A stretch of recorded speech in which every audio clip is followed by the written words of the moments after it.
13 de outubro de 1307, ao amanhecer, algo aconteceu simultaneamente em centenas de cidades da França que não tinha precedente na história medieval.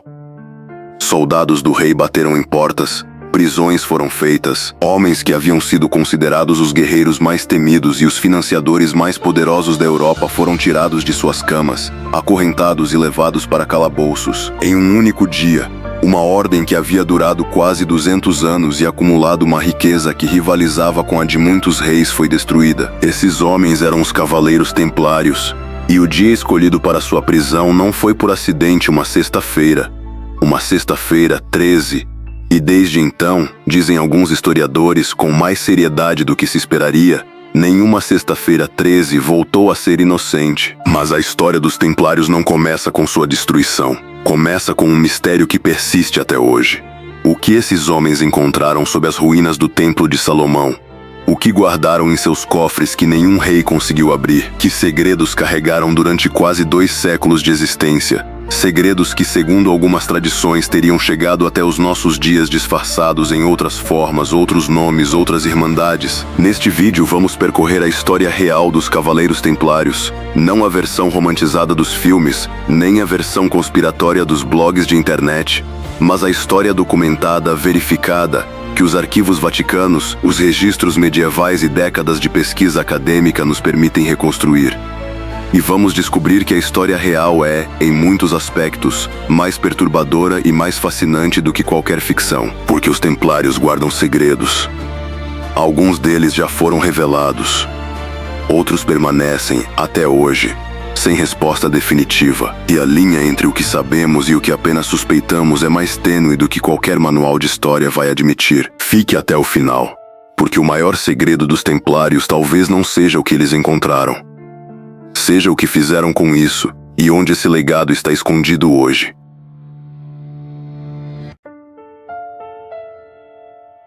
Para entender os Templários, precisamos entender o mundo que os criou. E esse mundo era um mundo em guerra. Não a guerra rápida e tecnológica que conhecemos hoje, mas uma guerra lenta, brutal, sagrada e completamente irracional pelos padrões modernos.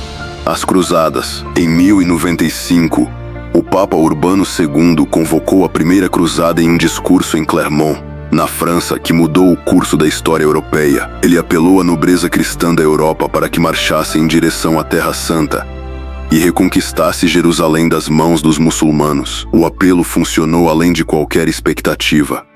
Em 1099, após uma campanha de uma violência que ainda choca os historiadores, os cruzados tomaram Jerusalém. As ruas da cidade, segundo relatos contemporâneos, ficaram cobertas de sangue até a altura dos tornozelos. A conquista de Jerusalém criou um problema prático imediato. Como manter o território? Os cruzados haviam estabelecido reinos no Oriente Médio. O Reino de Jerusalém, o Principado de Antioquia, o Condado de Trípoli, o Condado de Edessa. Mas esses territórios eram ilhas cristãs em um mar muçulmano constantemente ameaçados, constantemente precisando de reforços e recursos da Europa distante. E então havia os peregrinos. Milhares de cristãos europeus faziam a peregrinação à Terra Santa todos os anos. E o caminho de Jafa a Jerusalém era infestado de salteadores. Peregrinos eram roubados, torturados e mortos com uma regularidade que escandalizava a cristandade europeia, mas que ninguém havia conseguido resolver. Foi nesse contexto que, por volta de 1119, um cavaleiro francês chamado Hugues de Payens apresentou ao rei de Jerusalém, Balduíno II, uma proposta extraordinária. Ele e 8 companheiros, 9 cavaleiros ao todo, no começo, se comprometiam a viver como monges, fazendo os votos de pobreza, castidade e obediência, mas com uma adição inédita: proteção armada dos peregrinos nas estradas da Terra Santa. Balduíno aceitou a proposta e foi além. Ofereceu aos 9 cavaleiros um lugar para viver que nenhum rei deveria oferecer levianamente. Ofereceu a ala sul do Palácio Real de Jerusalém, que ficava precisamente sobre as ruínas do antigo Templo de Salomão. Os 9 cavaleiros se instalaram ali e passaram os primeiros 9 anos da existência da ordem. 9 anos sem aceitar novos membros. 9 homens vivendo sobre as ruínas do templo mais sagrado da história judaica, em uma cidade que havia sido destruída e reconstruída múltiplas vezes ao longo de milênios. O que fizeram durante esses 9 anos é uma das questões mais debatidas de toda a história medieval.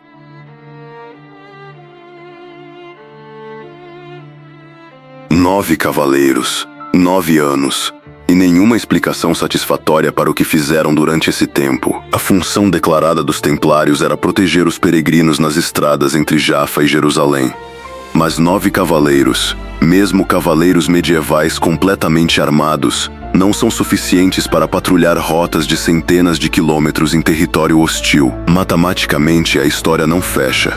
Para a função que declaravam, precisariam de muito mais homens desde o início, e no entanto passaram 9 anos sem recrutar ninguém. O que os pesquisadores encontram, quando examinam os registros arqueológicos e históricos desse período, é evidência de escavações sistemáticas sob o Monte do Templo durante os primeiros anos da Ordem. Escritores árabes da época mencionam que os francos, o nome genérico que os muçulmanos usavam para os cruzados, estavam cavando sob as ruínas do templo. Arqueólogos modernos que obtiveram acesso às áreas subterrâneas do Monte do Templo encontraram passagens e câmaras que mostram sinais claros de escavação medieval. O que estavam procurando? Aqui é onde a história sólida encontra a tradição especulativa, e é importante distinguir entre as duas, mesmo reconhecendo que a linha entre elas nem sempre é tão clara quanto gostaríamos. A tradição mais difundida afirma que os templários estavam procurando a Arca da Aliança, o cofre sagrado que, segundo o Antigo Testamento, continha as tábuas dos 10 mandamentos, o cajado de Arão e uma porção do maná que alimentou os israelitas no deserto. A arca havia desaparecido da história bíblica por volta do século 6 a.C., quando Nabucodonosor destruiu Jerusalém e deportou seu povo para a Babilônia. O que aconteceu com ela nunca foi explicado de forma definitiva nas escrituras. Outras tradições apontam para o véu do templo, para documentos religiosos e jurídicos judaicos preservados em câmaras secretas antes da destruição romana de 70 d.C., para tesouros acumulados ao longo de séculos pelo sacerdócio judaico. Há ainda quem aponte para algo muito mais abstrato e potencialmente mais perturbador. Não um objeto, mas um conhecimento, uma tradição esotérica preservada por sacerdotes judaicos que sabiamente enterraram não apenas objetos preciosos, mas textos, ensinamentos, sistemas de compreensão do cosmos que não deveriam cair em mãos erradas. O que se sabe com certeza é que, quando os 9 cavaleiros saíram de Jerusalém e foram se apresentar ao Concílio de Troyes em 1127, a ordem foi reconhecida oficialmente pela Igreja com uma velocidade e um entusiasmo que surpreende qualquer observador. São Bernardo de Claraval, o teólogo mais influente da Europa naquele momento, o homem que praticamente governava a Igreja a partir de seu mosteiro, não apenas apoiou os templários, escreveu pessoalmente a regra da ordem, o texto que definia sua organização e suas obrigações, e escreveu um tratado, Elogium Novae Militia, em louvor a eles com um fervor que ia muito além do que a situação política exigia. Por que um homem dessa estatura se comprometeu tão pessoalmente com uma ordem recém-formada de 9 cavaleiros desconhecidos? Essa pergunta não tem uma resposta completamente satisfatória nos registros históricos. Após o Concílio de Troyes, os templários deixaram de ser 9 homens obscuros e se tornaram uma instituição. E o que essa instituição acumulou nas décadas seguintes foi algo que ainda impressiona qualquer pessoa que examina os registros com atenção. Em menos de 50 anos após seu reconhecimento oficial, a Ordem do Templo havia se tornado a organização mais poderosa da Europa fora da própria Igreja. Possuíam terras em praticamente todos os países cristãos, da Inglaterra à Polônia, de Portugal à Hungria. Possuíam castelos na Terra Santa que eram obras-primas da arquitetura militar medieval. Possuíam frotas de navios no Mediterrâneo e no Atlântico. Possuíam minas de prata em alguns territórios. E possuíam algo que, em muitos aspectos, foi sua contribuição mais duradoura e mais revolucionária para a história humana: um sistema financeiro. Os templários inventaram, ou ao menos foram os primeiros a implementar em escala europeia, o que chamamos hoje de carta de crédito. O sistema funcionava assim. Um peregrino que queria viajar a Jerusalém não precisava carregar seu ouro e sua prata durante meses de viagem por rotas perigosas. Depositava seus valores em uma casa templária em Paris ou em Londres. Recebia um documento codificado que descrevia o valor depositado. e ao chegar em Jerusalém apresentava esse documento em outra casa templária e retirava o equivalente em moeda local. Não havia transporte físico de riqueza, havia informação e confiança no sistema que a sustentava. Esse sistema não era apenas conveniente, era revolucionário.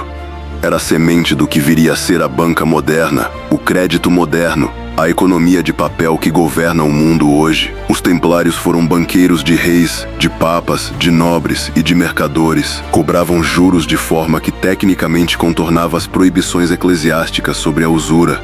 Financiaram guerras, resgataram cativos, administraram dívidas que atravessavam décadas e fronteiras. Mas havia outra dimensão da ordem que era muito menos pública.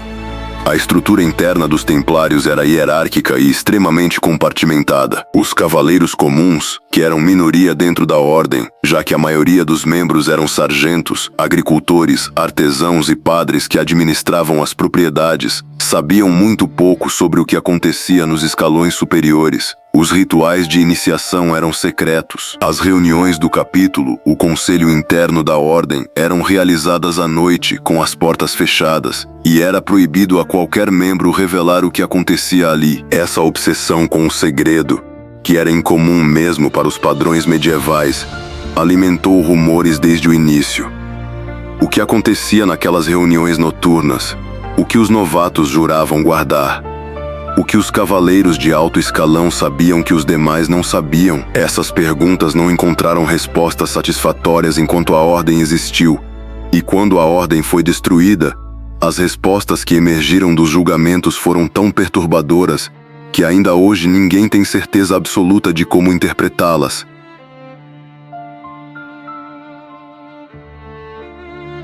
Os rituais de iniciação dos templários, segundo os depoimentos dados durante os julgamentos de 1307 a 1312, incluíam elementos que escandalizaram a cristandade medieval e que ainda hoje suscitam debate entre historiadores. Os novatos eram obrigados a negar Cristo 3 vezes, eram obrigados a cuspir sobre uma cruz.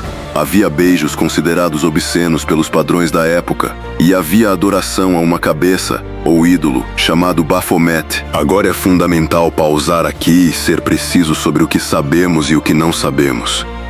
Esses depoimentos foram obtidos sob tortura. A Inquisição medieval não tinha escrúpulos quanto aos métodos de extração de confissões, e os templários foram submetidos a torturas que, segundo relatos da época, incluíam a queima dos pés e o estiramento dos membros. Em condições assim, qualquer pessoa pode confessar qualquer coisa. Muitos templários que confessaram durante a tortura retrataram suas confissões quando a tortura cessou, pagando com a morte por fazê-lo, pois a retratação após confissão era tratada como reincidência na heresia. No entanto, e aqui está a parte que complica qualquer simplificação, alguns desses elementos rituais aparecem em depoimentos de homens de diferentes países, diferentes línguas, que nunca se encontraram e que foram interrogados separadamente. A consistência de certos detalhes em depoimentos geograficamente dispersos é algo que os historiadores sérios não conseguem descartar simplesmente como produto coordenado da tortura. O Baphomet é o elemento mais discutido. A palavra aparece em diferentes formas nos depoimentos, Baphometes, Mahomet, variações diversas,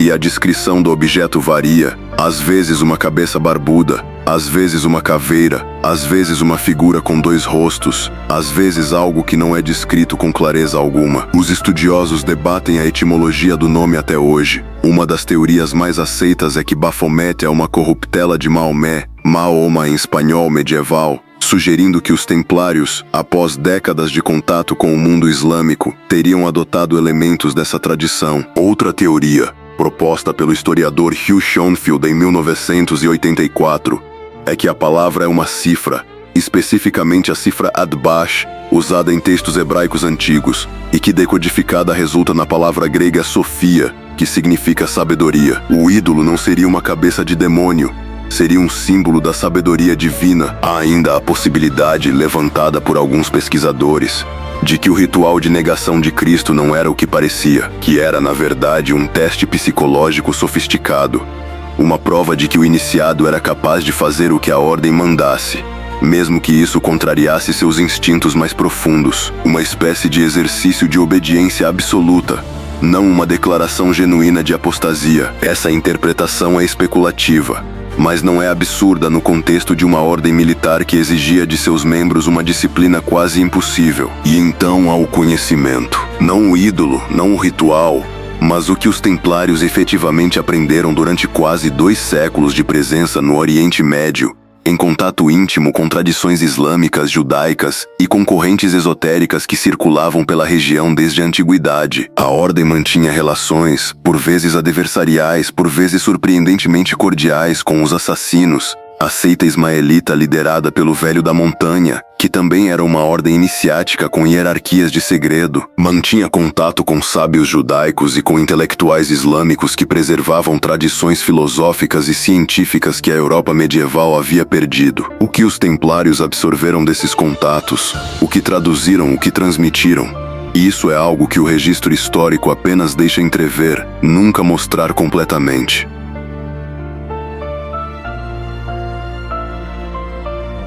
A destruição dos Templários é um dos episódios mais bem documentados e ao mesmo tempo mais controversos da história medieval.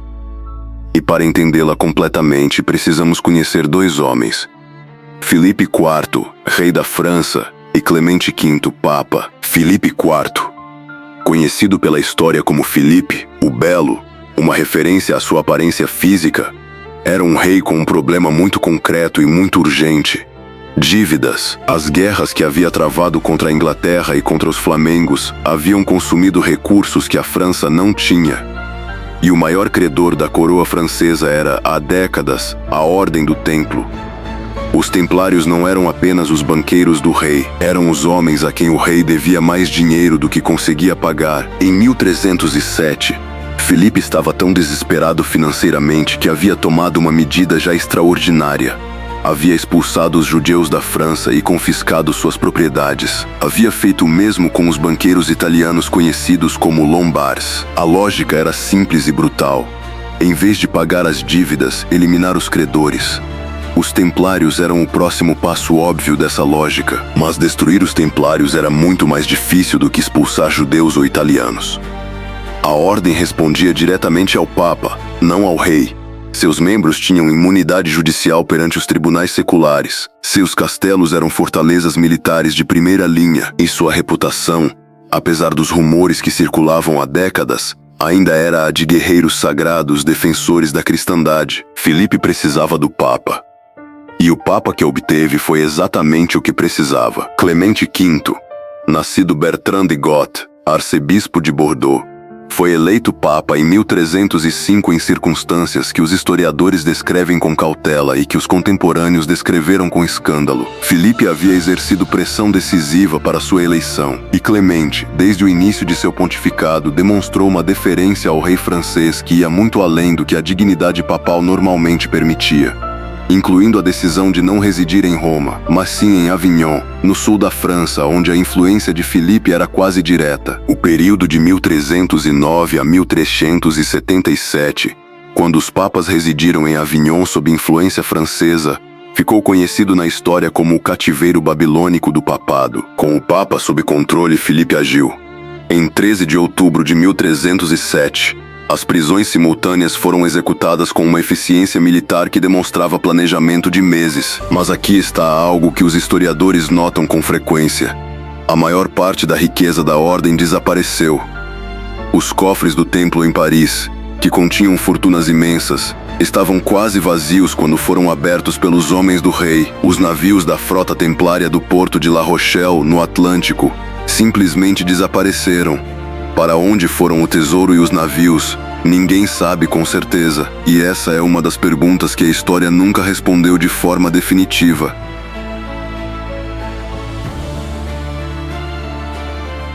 Em 1312, o Papa Clemente V dissolveu oficialmente a Ordem do Templo no Concílio de Viena. Não foi uma condenação formal por heresia. Os processos jurídicos haviam produzido resultados contraditórios demais para isso. Foi uma supressão administrativa, fundamentada na convicção de que a ordem havia caído em suspeita suficiente para não poder continuar existindo.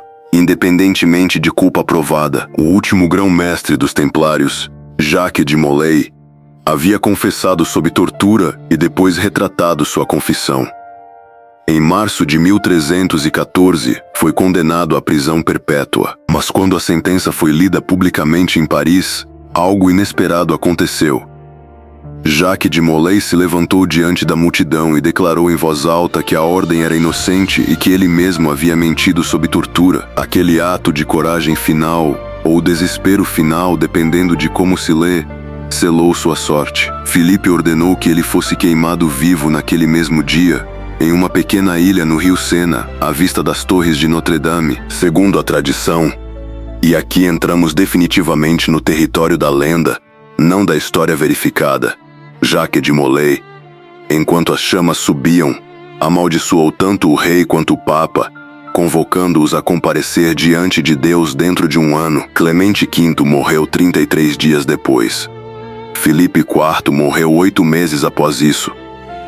A coincidência alimentou histórias que circulam até hoje. O que aconteceu com os templários que sobreviveram é uma história fragmentada e fascinante. Em Portugal, o rei Dom Dinis simplesmente renomeou a ordem. Os templários portugueses tornaram-se a Ordem de Cristo, mantiveram suas propriedades e seus membros e continuaram operando. Foi essa Ordem de Cristo que financiou e organizou as grandes navegações portuguesas do século XV, o que significa que os templários, sob outro nome, estão na raiz direta dos descobrimentos que redefiniram o mundo moderno. As caravelas de Vasco da Gama navegaram com a cruz da Ordem de Cristo pintada em suas velas, a mesma cruz que havia pertencido aos templários. Na Escócia, que estava em conflito aberto com a Inglaterra e, portanto, fora da jurisdição efetiva do Papa Clemente, alguns templários encontraram refúgio. A Batalha de Bannockburn, em 1314, o mesmo ano da morte de Jacques de Molay, na qual os escoceses de Robert Bruce derrotaram os ingleses contra todas as probabilidades, gerou uma tradição persistente de que templários fugitivos lutaram do lado escocês. Essa tradição não tem confirmação documental sólida, mas também não foi definitivamente refutada. A relação entre os templários e a maçonaria é o capítulo mais especulativo e mais persistente de toda essa história. A maçonaria moderna, tal como se organizou formalmente na Inglaterra em 1717, reclama uma genealogia que remonta em algumas de suas versões aos construtores das catedrais medievais e em versões mais elaboradas aos próprios templários. Não há evidência documental direta que conecte as duas organizações, mas há elementos simbólicos, rituais e organizacionais que os estudiosos da maçonaria e da história templária notam com interesse e que resistem a uma explicação completamente coincidencial.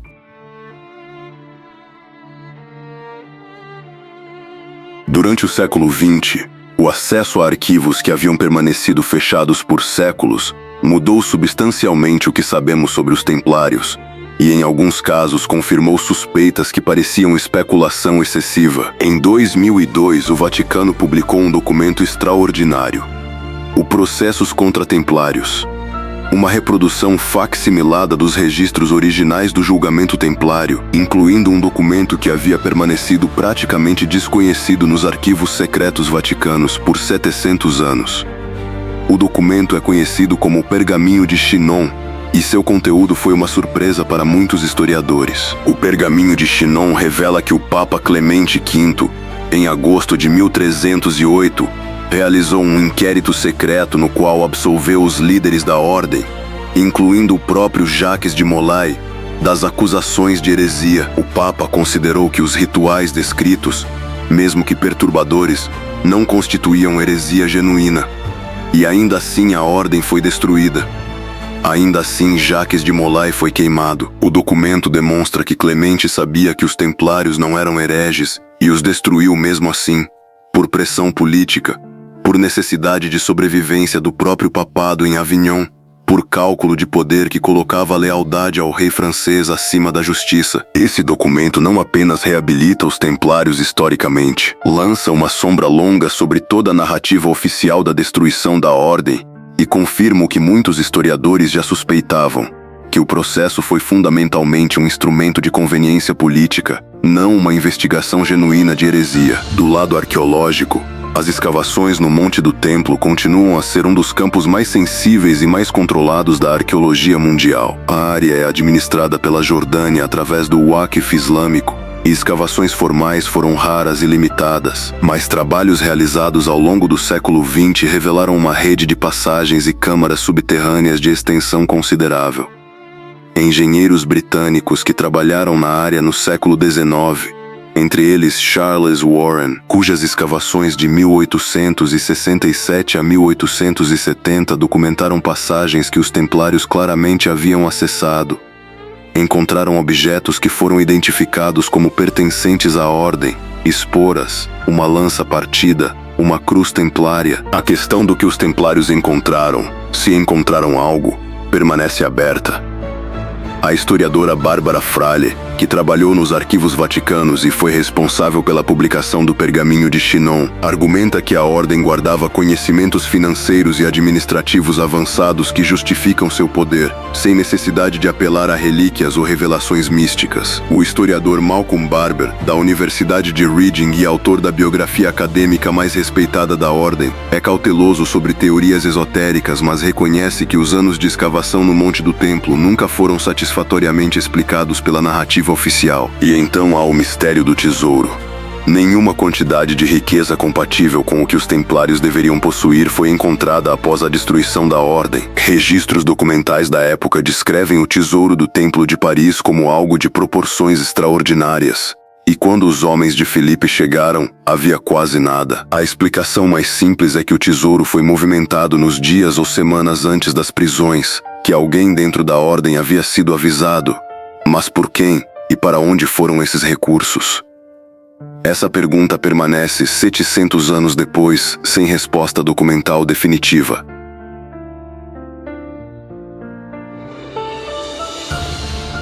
Os Cavaleiros Templários existiram por aproximadamente 194 anos, de 1119 a 1313.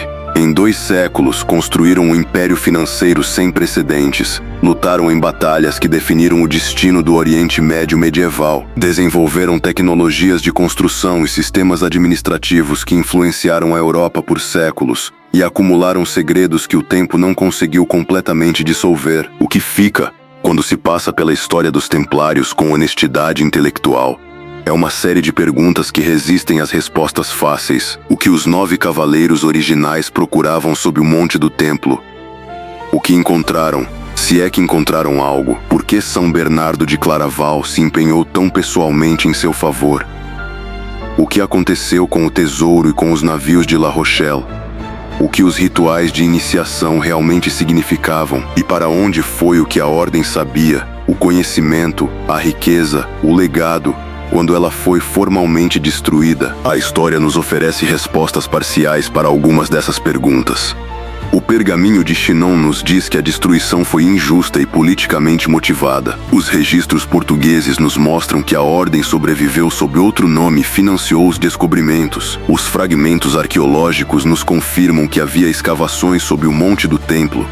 Mas as perguntas centrais, sobre o que foi encontrado, sobre o que foi preservado, sobre onde está hoje o que os templários sabiam, continuam abertas. E talvez seja precisamente essa abertura que explica por que os templários continuam a fascinar 700 anos depois de sua destruição.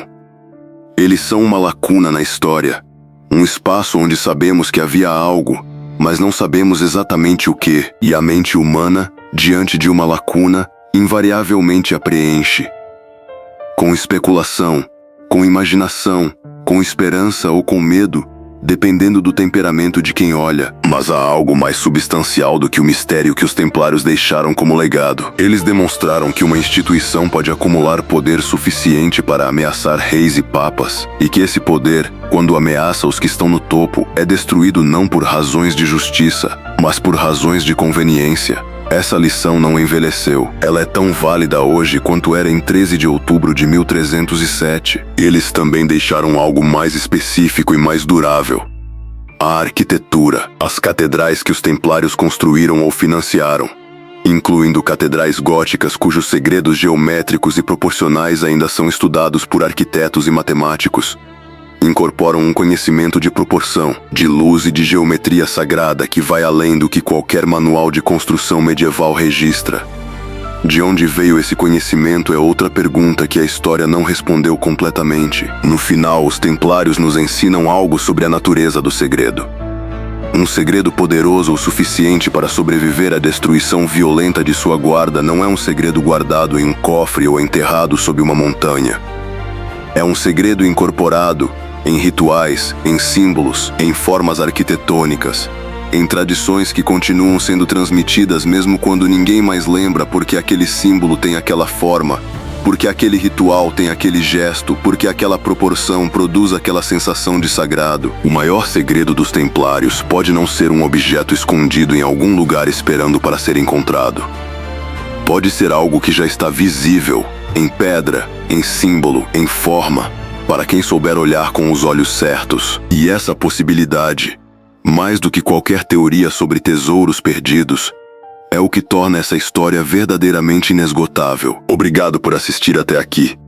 Se este vídeo despertou curiosidade sobre os Templários, sobre os documentos, as escavações, as tradições que sobreviveram, deixe nos comentários o que você quer saber mais. A história dessa ordem não terminou em 1313, ela continua sendo escrita.